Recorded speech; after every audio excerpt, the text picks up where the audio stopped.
പങ്കാളിത്ത പെൻഷൻ പദ്ധതിയിൽ ഉൾപ്പെട്ട ഒട്ടുമിക്ക പേരും NPS അക്കൗണ്ടിൽ നിന്നും ഭാഗികമായി പണം പിൻവലിക്കൽ നടത്തിയിട്ടുണ്ട് എന്ന് മനസ്സിലാക്കാൻ കഴിയുന്നു. കഴിഞ്ഞ ദിവസങ്ങളിലായി നിരവധി പേരാണ് പങ്കാളിത്ത പെൻഷൻ പദ്ധതിയിൽ ഉൾപ്പെട്ടവർ NPS പാർഷ്യൽ വിഡ്രോവലിൻ്റെ സംശയങ്ങളുമായി വിളിച്ചത്. ഇതിൽ പ്രധാനമായും പാർഷ്യൽ വിഡ്രോവൽ നടത്തി കഴിയുമ്പോൾ നമുക്ക് എങ്ങനെയാണ് ഇതിൻ്റെ സ്റ്റാറ്റസ് നോക്കുക, ഇത് ഏത് നിലയിലാണ് ഇപ്പോൾ നമ്മൾ പിൻവലിച്ച തുകയുടെ അവസ്ഥ എന്നുള്ളത് അറിയേണ്ടതുണ്ട്.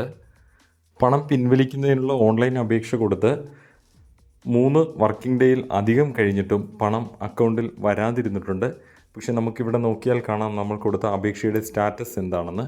നമ്മുടെ അപേക്ഷയുടെ സ്റ്റാറ്റസ് എന്താണെന്ന് ഇവിടെ നോക്കിക്കഴിഞ്ഞാൽ, സൈൻ ഇൻ ചെയ്ത് നോക്കിക്കഴിഞ്ഞാൽ നമുക്ക് മനസ്സിലാക്കാൻ കഴിയുന്നതാണ്. നമ്മൾ സാധാരണ ചെയ്യുന്നത് പോലെ തന്നെ നാഷണൽ പെൻഷൻ സിസ്റ്റം വെബ്സൈറ്റിൽ സൈൻ ഇൻ ചെയ്യുക.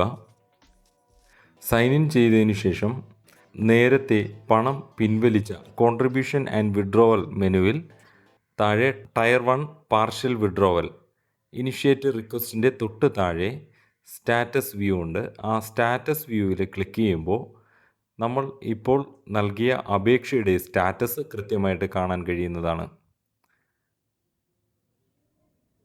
ഇനിഷ്യേറ്റഡ് ബൈ സബ്സ്ക്രൈബർ എന്ന് നമുക്ക് കാണാം.